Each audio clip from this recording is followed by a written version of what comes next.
Thank you. How nice it is to be here. Good morning. So, my topic today is okay already. Or should I say, okay already? Because have you ever said those two words? Okay already, or all right already, with a feeling of frustration.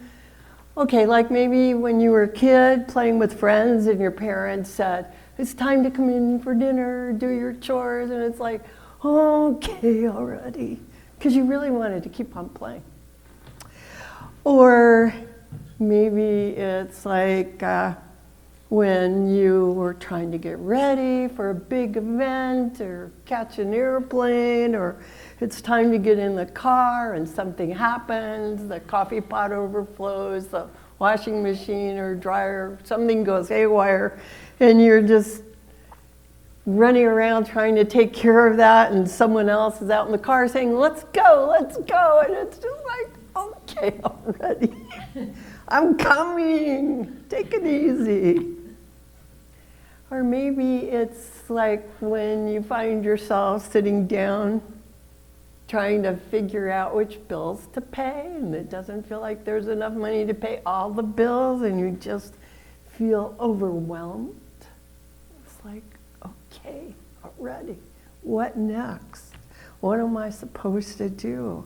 And I know that all of us have had these types of moments. I'm sure you could think of some time in your life when you just felt overwhelmed and frustrated, like you were not in charge. When you felt like you were a victim of mishaps or of circumstances, or maybe you felt like you were suffering from other people's actions, or even just other people's whims, right? Does that ever happen? I was like, oh, okay, all right. We'll do it your way. And maybe you didn't really say something like, okay, already, in that frustrated way, but you just felt inside yourself a sense of frustration and a tightening. And I think, we all have felt that once, and it's almost like a feeling as if the odds are stacked against us.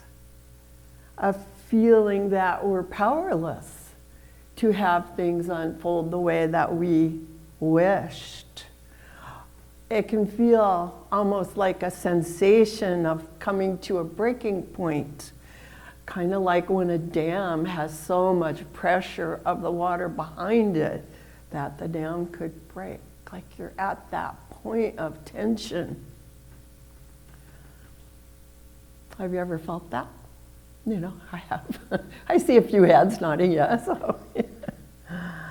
So I think a lot of you, but maybe not all of you, know that I was very ill a few months ago. And when I got home, finally, from the hospital, and I was feeling better, but still not great, that's when I felt that feeling of frustration welling up in me. Because when I was in the hospital, I was just all gratitude and happiness, and thank God, you guys are wonderful. Thank you for taking care of me.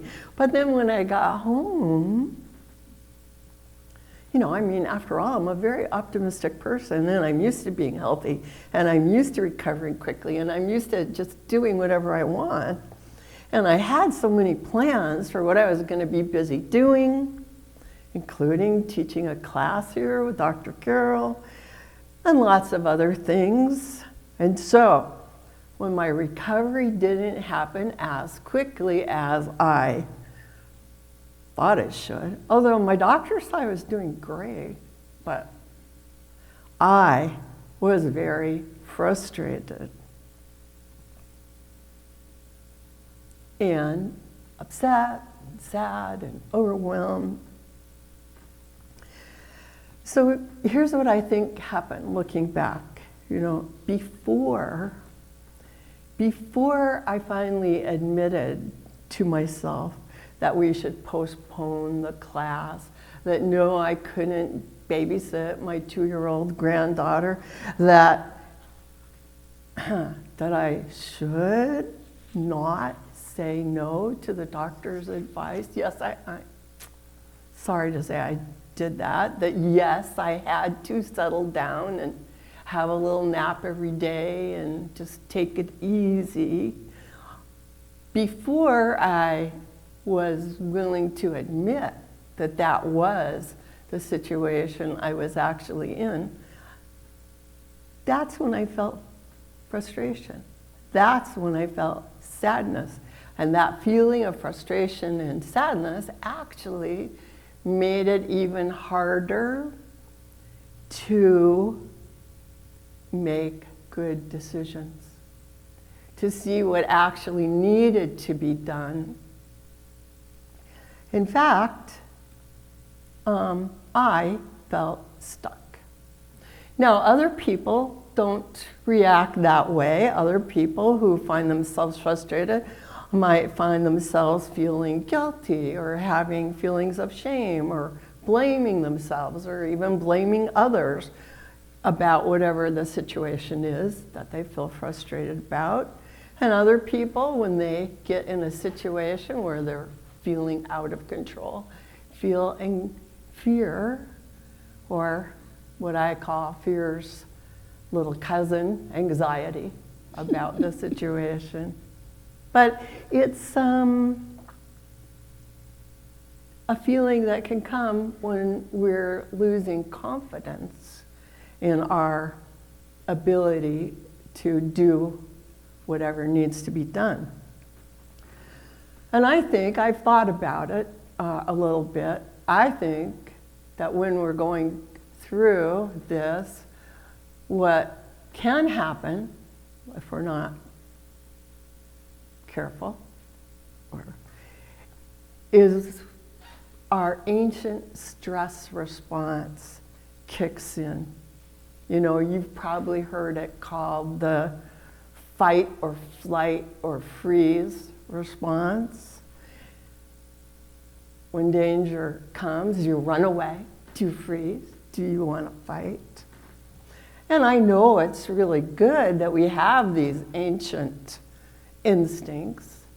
It's what makes you hold still when a bee buzzes by and keep your mouth closed. It's good. We can shut our eyes really fast when an object is flying. We don't even think about it. It just happens. These things we don't have to consciously think about so much that we do in our lives. I didn't have to think about how to breathe, or I didn't have to think about how to step up to the podium. I just do it automatically. It's effortless. Children don't really need to learn how to fall asleep, for instance, or how to wake up. It's part of who we are. That's so instinctive, and it's great if your instincts are helping you to take flight, or say to climb a tree if you happen to be charged by a rhinoceros. It would be great to take flight, or, you know, it's all great until these ancient instincts cause us problems by interfering with our ability to live a happy life. You know, it's not so great if your instinct to freeze is causing you to sit at the kitchen table just looking at a stack of bills, and then you just get up and walk away from it and do nothing. That's not a handy or beneficial application of freeze. Or if you get annoyed by something that happens, maybe something that happens when you're getting your tire fixed, or when you're in a restaurant and you have bad service, and your instinct to fight causes you to begin to behave so rudely that you discover people are walking away from you and not helping you, when what you really needed was consideration and help with whatever the situation was. Or this instinct to flee can sometimes, I have done this, watch TV when you should be doing something else. It's just a little escapism, I don't want to deal with what's at hand. I think I'll go to the store and do a little shopping, So these are also, I would call, misuse of something that is innate with us that's very helpful in the right circumstances. I mean, these instinctive reactions can be helpful in the short term. But the thing is, we're not limited to this level of simple consciousness. It's really almost animal-like, this level of consciousness. And of course, we share many attributes with our pets because we are, it's true, animals. But we also have something, human consciousness, self-awareness, that enables us to do more. So I think my dog is very smart. But when it comes to paying bills, he's worthless.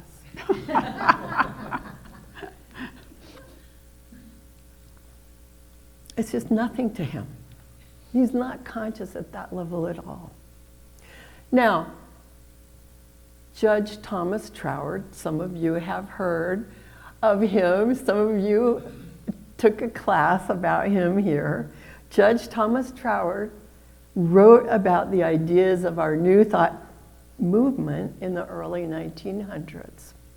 And he explained this disparity in consciousness between us and our pets as being the result of what he called back then degrees of livingness. And he wrote, the plant, the fish, the dog, and a boy are all equally alive. But there is a difference in the quality of their livingness. He said, about which no one can have any doubt, and no one would hesitate to say, he wrote, that this difference is in the degree of intelligence that each had. Now, back then, I don't believe IQ tests had been invented. He was not talking about IQ at all. When he used the word intelligence, he meant self-recognition or self-consciousness. He was talking about the degree of self-consciousness, the higher ability, the human intelligence, meaning our ability to use the power of thought itself on purpose. See, we're not limited to living by instinct. We have self-awareness, and we have the ability to choose our thoughts. And I find this interesting, but it is actually true if you try it. We can also choose our emotions. When what? When we calm down. When we are able to let go of that instinctual response to situations, that quick reaction. When we can calm down and get beyond that, then we can discover that when you reach the point of frustration or whatever the issue is, when you reach that point, when you're ready to throw up your hands and say, okay, already. The fact is, we're not actually only at a point of frustration or being fed up or feeling lost. We're also at a point of choice. So, if you don't mind, I'm going to give you an example from my recent illness because it's fresh in my mind. And you can all be happy I didn't talk to you the week after I got out of the hospital, or I would have only told you about, they did this and they did that and blah, blah, blah. But So I waited a little while, so I think it's been more of a lesson for me than such a, immediate experience.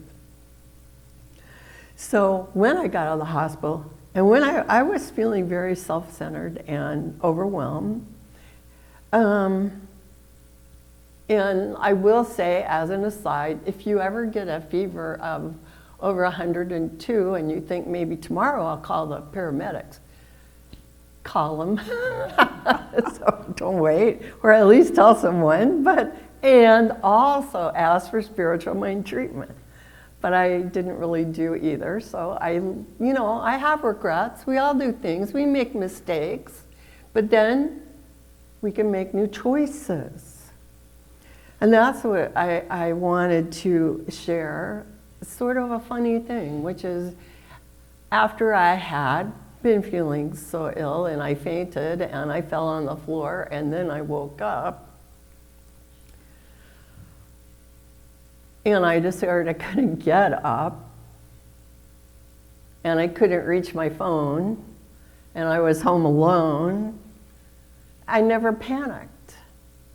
I waited patiently, knowing eventually my husband would be there and he would call the paramedics for me. I just knew that it was just a matter of waiting.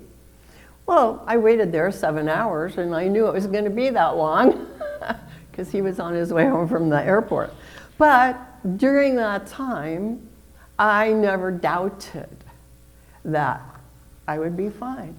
I never doubted that I would be able to get up again. I never doubted that, even though I was somewhat delirious.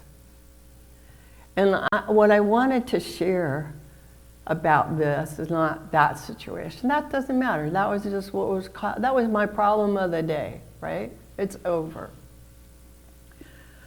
What I wanted to share is that looking back, I realized it was the spiritual practices that we teach here in this center that got me through that.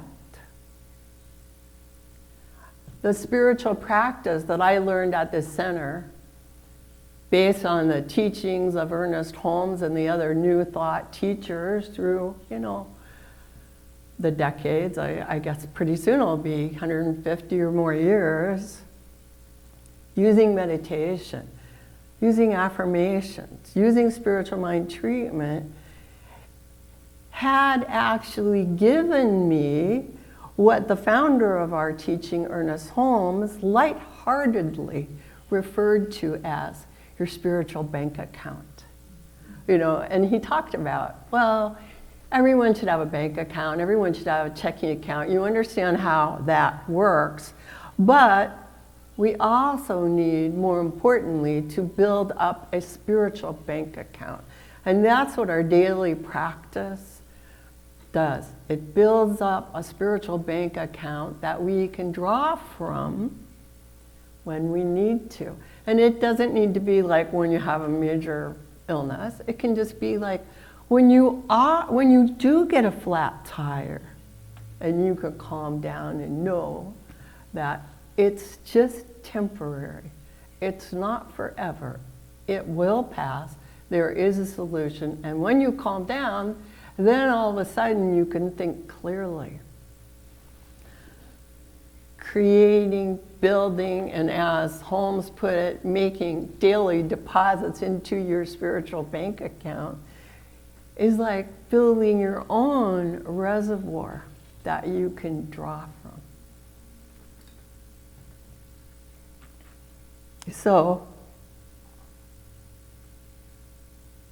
I think you could say this is true prosperity. It's the basis of what we teach. So how do you do this? How do you build it up?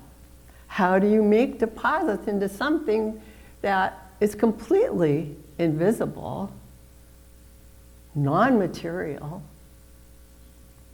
not tangible in any way?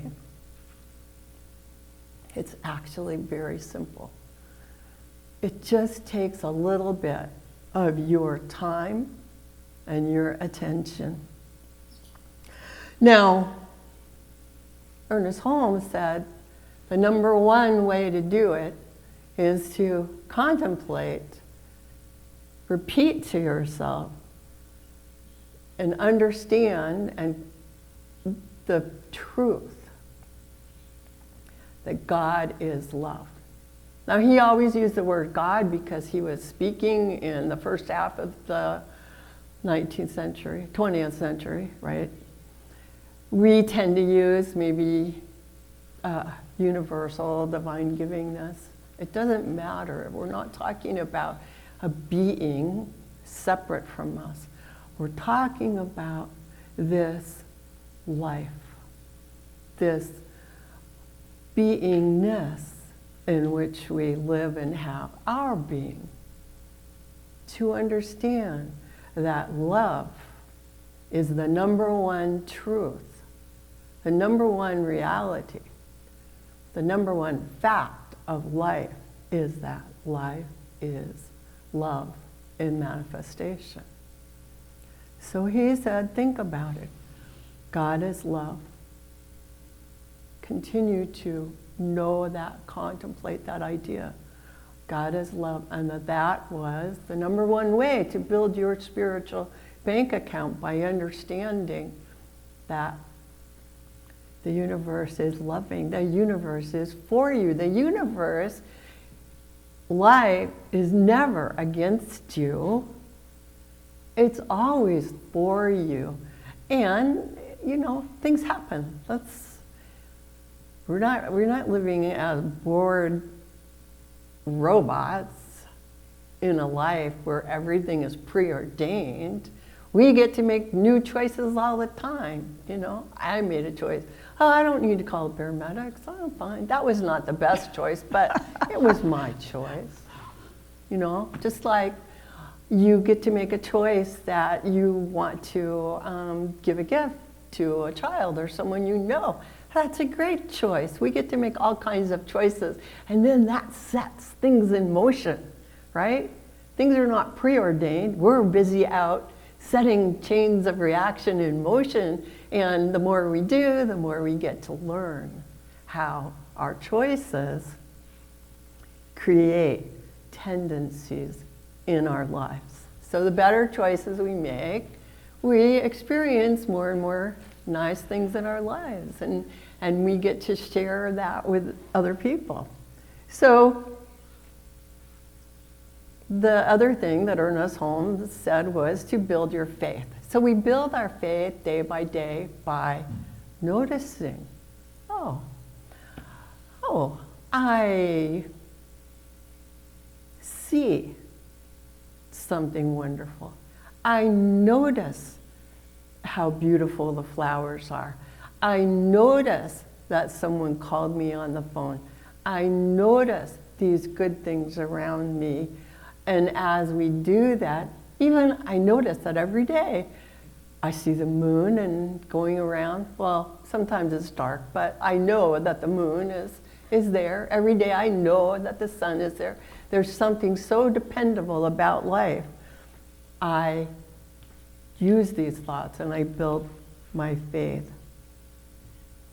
And as we do that, we're building our spiritual bank account.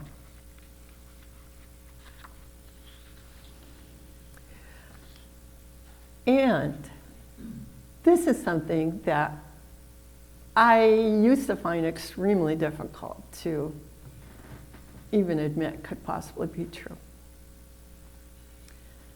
And this is really from the saying and writings of Emma Curtis Hopkins, who actually was a teacher of Ernest Holmes at one time. And she said, you need to realize there is good for you, and you ought to have it. In fact, she said for a lot of people, it was better for them not to even use the word God, because they had so much baggage attached to the word God as being, a creature of judgment outside, looking down on them, not always in a nice way. She said they should use the word good. God is good. Good is God. to just substitute the word good whenever they see the word God, to understand the magnificence of this life and to open the door to accepting the good and allowing it to flow into each one of our individual life. So, think about it. What happens when you're feeling so frustrated and you want to say, all right, already, I can't stand what's going on. Is that being open to good? No. You're shutting the door. You're shutting the door on the power of good. So, using spiritual practices is how we build up our spiritual bank account. And during November, we have been emphasizing the use of gratitude. And Meister Eckhart said, you know, if you only have one prayer to say thank you. It is so powerful when you begin to appreciate, to say thank you, to see the world through with a grateful heart. There is a shift. This is a way to build your spiritual bank account. We did pass out gratitude journals, but you can use any list, any piece of paper, and just write down a few things that you're grateful for every day. And as we do, we're invoking that and folding it into our lives and into our experience. You know, we learn by experience, and we also learn by sharing. So I'm just up here sharing some thoughts that I have, and I know from when I've talked to different people, everyone sitting here today, you all have much to share too. You have your personal experiences. And that's why it's so nice to actually get together and make a connection and share our stories and share our experiences. So the other thing I wanted to just say, when we talk about good and that there's good for you, I wanted to also say that it's okay to ask for help. And that's something that in my entire life I struggle with. I always want to be, and our teaching is that we should be self-reliant, right? We teach self-reliance. We know that we have the power to create the tendencies in our own lives, and yet we're all together in this, and it's perfectly fine to ask for help. So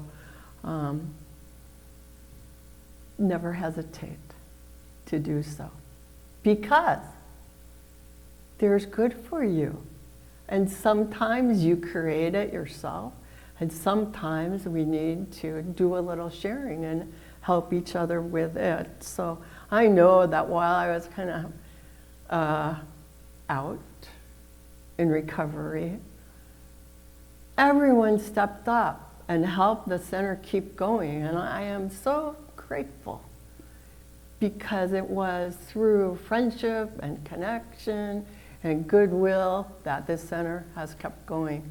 And that is my feeling of gratitude for all of you. And it was powerful, and I felt it while I was taking my little naps, taking my little walks. I really felt the power of good flowing through this center. So the truth is that we can achieve peace of mind when we know the truth that actually it is actually already okay. No matter what seems to be happening around us, we can draw from our spiritual bank account to take us through the rough patches with a calm assurance that all will be well. So I'm just going to encourage everyone to hold this in your mind and think of it, you know, as making a deposit into your own spiritual bank account. okay already. Thank you.